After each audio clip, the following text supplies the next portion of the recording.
बार ये लोग सक्सेसफुल हो गए। अंदर जाकर माता रानी का सर फोड़ दिए, दूसरा माता रानी का कमर से लेकर तोड़ दिए। मंदिर जब तोड़ता है तो ये लोग क्यों नहीं आते?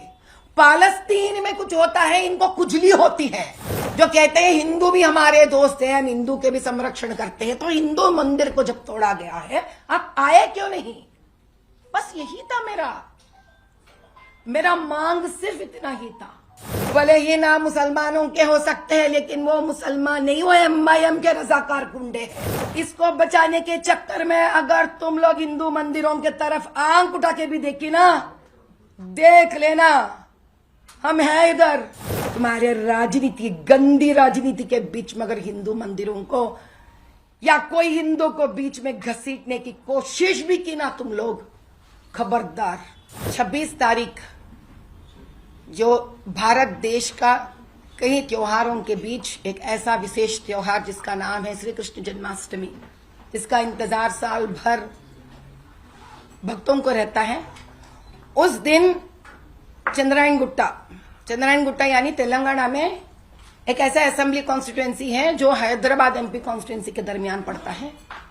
उस कॉन्स्टिट्यूएंसी में रात 11:30 बजे से लेकर 12 बजे के दरमियान रक्षापुरम एक कॉलोनी है, उसके बीचों बीच, मेन रोड के बीचों बीच माता रानी का ग्राम देवता का एक मंदिर है, जिसमें 2 माताओं का मूर्ति है। एक माता का नाम है भूलक्ष्मी और दूसरे माता का नाम है नल्लपोचम्मा, जो ग्राम देवता मानी जाती है।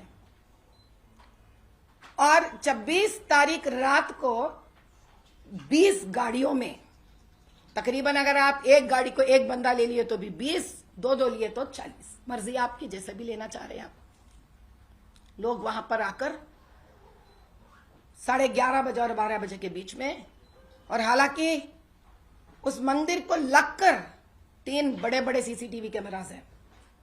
एमआईएम के गुंडे हैं, वहां के कॉर्पोरेटर ने भिजाए उसे लोग हैं। ये लोग नारा लेते हुए आकर एक बड़ा काला पत्थर से ताला को तोड़कर, इसके पहले भी इस मंदिर पर 1 बार नहीं 5 बार अटैक्स हुए दरमियान 2 सालों में।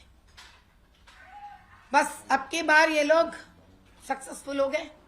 अंदर जाकर माता रानी का सर फोड़ दिए, दूसरा माता रानी का कमर से लेकर तोड़ दिए, और वो पत्थर वहीं छोड़कर बाहर निकल के आए। और एक होम गार्ड आजम जिनका नाम था, जो पेट्रोलिंग गाड़ी का ड्राइवर है, उनके मदद से वो लोग वहां से रफू चक्कर हो गए। जो रफू चक्कर होते हुए जिस गली के अंदर गुजरे, वो गली में MA ज्वेलर्स है, जिनका सीसीटीवी में ये रिकॉर्डेड है। अभी भगवान जाने ये सीसीटीवी चालू है नहीं है, अब ये कुछ भी बोल सकते हैं, माहिर है ये लोग बोलने में। ऐसा जैसे कि वहां के सारे हिंदुओं को ये पता चला तो सभी वहां पर आए। 26 के रात को बहुत बड़ा हंगामा हुआ था, और 27 की सुबह हम सब एकत्रित हो गए वहां पर।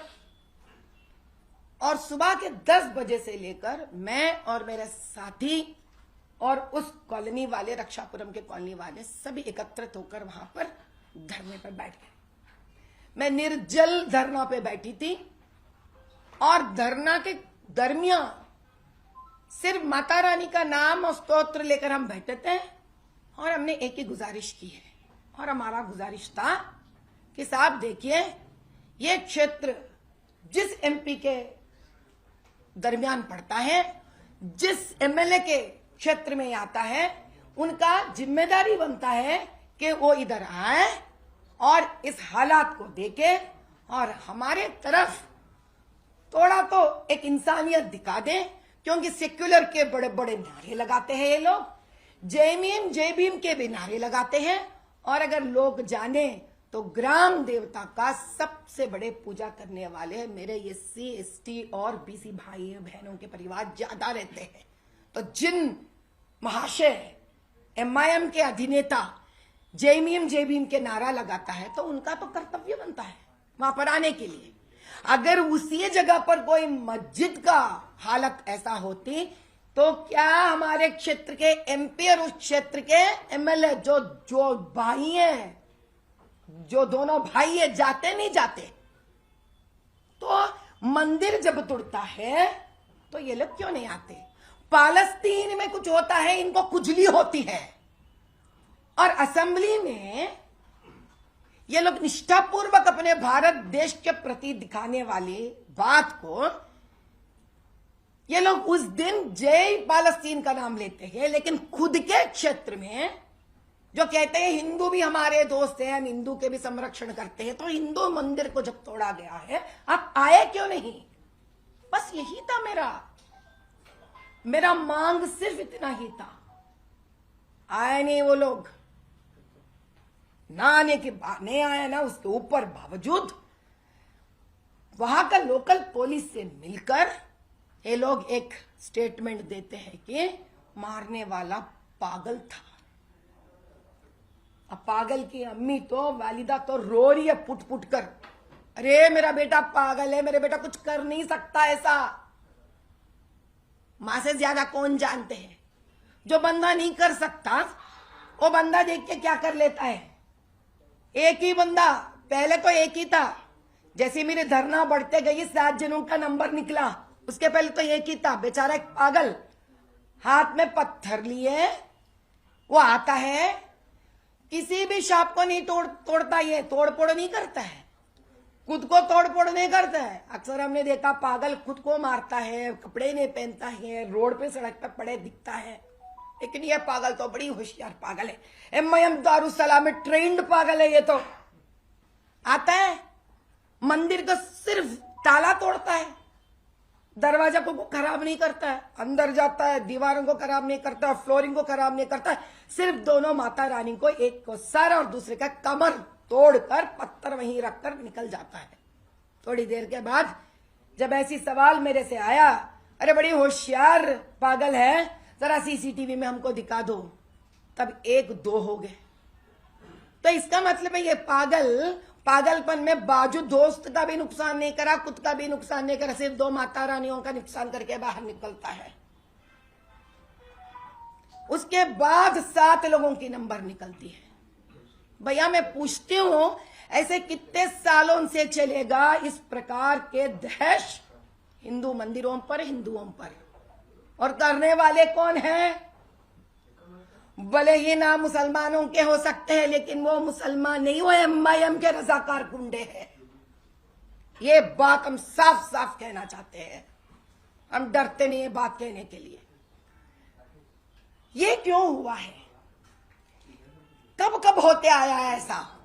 जब इन लोगों को रियल एस्टेट पर अपना पैसा कमाने का आइडिया बन जाता है, या उनका रियल एस्टेट के जो बिल्डिंग है उनकी हिफाजत की समस्या आती है, तो सबसे पहला काम रहता है कम्युनल राइट्स करवाना, मजहब के बीच में दंगा फसाद करवाना।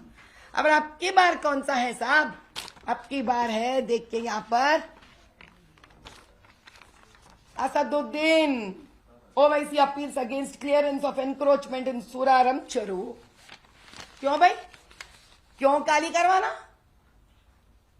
हाइड्रा को क्यों काली करवाना तुम्हारे जगह से? तुम क्या ऊपर से नीचे उतरे? अरे तुम तो टैक्स तक नहीं भरते, हम लोग टैक्स भी भर लेते हैं। एक टैक्स का पैसा से लेकर तुम इस जगह पे नहीं बना सकते खाकर? पूछती हूं जीएचएमसी का फंड्स कहां जा रहे भाई? साउथ जोन को तो सबसे ज्यादा फंड्स मिलता है जीएचएमसी से। बस इसी को बचाने का काम था। एक बहन सा तो हमने देख लिया है, वक्फ बोर्ड का जमीन हड़पने के लिए कितना बड़ा दहश मचाया था इन लोगों ने, भाइयों दोनों मिलकर। लेकिन अब की बार ये नहीं चलेगी। इसको बचाने के चक्कर में अगर तुम लोग हिंदू मंदिरों के तरफ आंख उठा के भी देखी ना, देख लेना हम हैं इधर, जान पे झोंके लेकर भी हम आगे बढ़ेंगे। हमको कोई फिक्र नहीं है मेरे जीवन का, हम रहे मरे फर्क नहीं पड़ेगा, लेकिन इस प्रकार के गलत काम करने नहीं देंगे हम। ये यहां से रुकता भी नहीं है। इसके पीछे इससे भी बड़ा एक सोच विचार है, क्योंकि यहां का मुख्यमंत्री काफी सालों के बाद पहले एक मुख्यमंत्री जो बाहर निकला। ठीक है, इलेक्शन तो छोड़ दो, जो हुआ सो हुआ है, लेकिन पहली बार मुख्यमंत्री बाहर निकला हाइड्रा प्रोजेक्ट के दरमियान गलत, जितने भी गलत बिल्डिंग्स बनाए हैं उनको तोड़ने के लिए। अब आ गया मजा। अब दिखाना चाहता है एमआईएम के अधिनेता कि देखो भाई, हमको कम मत समझना, हम ऐसे कम्युनल राइट्स करवाते रहेंगे, मंदिरें तुड़वाते रहेंगे। एक सैंपल दिखाया उन्होंने रेवंत रेड्डी जी को कि देखो भाई, ऐसे हम बहुत सारे कर सकते हैं, ऐसी डरा के धमका के रखे हैं बीआरएस और टीआरएस के नामों को। तुम कौन सी बड़ी चीज हो हमारे लिए? यह सिर्फ एक नमूना है जो हमने आपको पेश किया है। ऐसे कई दंगा करेंगे हम, देखते रहना, क्योंकि आने वाले कॉर्पोरेटर इलेक्शंस में चाहिए था एमआईएम का हाथ इन लोगों को, और उससे ज्यादा आगे बढ़कर एमएलए इलेक्शंस पे इनको मुसलमानों के वोट्स चाहिए था, जिन मुसलमानों को बेवकूफ बनाकर अशरफे बोलते रहते हैं मस्जिदों में, वोट डालो, जिनको वो चाहिए उनको। खिलवाड़ हो रहा है दो मजहबों से इधर। बस ये डराकर धमकी देकर रेवंत रेड्डी जी को अपने कब्जे में, काबू में लाना चाहता है असदुद्दीन। देखो एमआईएम वाले, तुम्हारे जो भी हो, हमको उससे कोई फर्क नहीं पड़ता, लेकिन तुम्हारे राजनीति, गंदी राजनीति के बीच में अगर हिंदू मंदिरों को या कोई हिंदू को बीच में घसीटने की कोशिश भी की ना तुम लोग, खबरदार, इतनी बड़ी काली रूप डालकर मैं आऊंगी बेटा, तब देख लेंगे क्या है। अरे आप यकीन नहीं करते, उस दिन ऐसा कोई धरना ही नहीं हुआ था जहां एक धरना करने वाले इंसान राम नाम से, राम जब से धरना किए हो। लेकिन देखिए, मिर्जा मुस्तफा बेग जी जो जीएचएमसी के कॉर्पोरेटर साहबजादे हैं, वो पुलिस में कंप्लेंट देते हैं। सुनिए, 2 लाइन अंग्रेजी में मैं पढ़ के सुनाती हूं आपको। I am writing to formally bring to your attention a serious incident that occurred at my residence. मेरे घर पे हुआ था बहुत बड़ा ऐसा धमाका इंसिडेंट हुआ। कब? रात के around 1:30 PM A mob approximately 150 to 200, sorry, दोपहर 1:30, दोपहर 1:30 पर। और इसके साथ साथ ये भी लिखते हैं, आई फर्मली बिलीव, वाह क्या यकीन करते हैं, देखिए बेग साहब, that this attack was premeditated and orchestrated by Madhavi Latha, यानी कि मैं। कोई दूसरा काम नहीं मिला मेरे को, मैं एमआईएम हूं, बेकार में घरों पे जाकर पत्थर मारने के लिए। अब हमको बहुत अच्छे सारे काम करने के लिए हैं, ताकि गरीबों का मदद करना है। आप लोगों के जैसा मंदिरों पे पड़ना नहीं है, कब्जा करना नहीं है जमीनों को हमको। अलॉन्ग विथ महेश, बेचारा वो मंदिर का वो चेयरमैन है, खुद अपने हाथों से बनाकर रोज पूजा पाठ करता है। And others incited the mob to carry out this unlawful act। बस इन लोगों का यही काम है। लोकल छोटे मोटे पुलिस वालों से हाथ मिला लो, जरूरत पड़ा तो सीसी कैमरा टीवी का गायब कर दो, बेचारे पागलों को लेके आकर फंसा दो, घर वालों को थोड़ा पैसा दे दो, जो गुंडागर्दी करते एमआईएम वालों उनको बचा दो। वही तो चंगीचेरला में हुआ। क्या हुआ चंगीचेरला में? जय नीम जय भीम बोलने वाले साहबजादे एसटी के ऊपर इतने दहश हुआ तो मस्जिद से बाहर निकले वालों से गहने बात नहीं करे। बेचारी वो पारदीवाड़ी लड़की को लेकर जाकर पुलिस स्टेशन में रख के और उसके बाद जेल में जाकर खूब पीटे लड़की को। ये है इनका राजनीति। और वक्फ बोर्ड लैंड कब्जा करके खाने में इनसे बड़े माहिर कोई भी नहीं है, मैं बताती हूं। और ये लोग आए वक्फ बोर्ड एक्ट के बारे में बात करने के लिए। भाई, जो प्रधानमंत्री मोदी जी ने वक्फ बोर्ड एक्ट लेके आने की कोशिश कर रहे हैं, उसमें मैं कहती हूं मुसलमान का ज्यादा फायदा होगा। जागो मुसलमान जागो। एक एक वक्फ बोर्ड लैंड कहां गया, किस अशरफ ने खा लिया, कितने लीज पे ले लिया, कितना रेंट खा रहा उसके ऊपर, कहां चले गए इतने सारे। सब बाहर आएंगे, सब बाहर आएंगे, मैं बता रही हूं। आप समझ रहे हैं, हिंदू को बचाने के लिए इतनी छोटी सी बात नहीं है ये। आपका मुसलमानों का नाम लेकर जो कुरान में भी नहीं करना है, वैसे गलत काम कर रहे हैं लोग मुसलमान के नाम पर पार्टी बनाकर। जागो मुसलमान जागो। लेकिन आज का दिन मैं एक ही बात बता रही हूं सभी को, यह देश हिंदुओं का है, फिर भी हमसे बड़ा सेक्युलर कोई नहीं है। इसीलिए इस देश में कई सारे लोग, कई मजहब के लोग आकर जिए हैं और जीते रहेंगे भी। इस देश का सबसे बड़ा ताकत है सबका साथ, सबका विकास, भाईचारा। अपने गंदी राजनीति के लिए अगर इसको खराब करने वाले कोई भी रहने दो, उसका अंत देखेंगे हम लोग, चुप नहीं बैठेंगे। और मैं आई हूं हिंदुओं के लिए ठहरने के लिए। जय बोलो भारत माता की जय।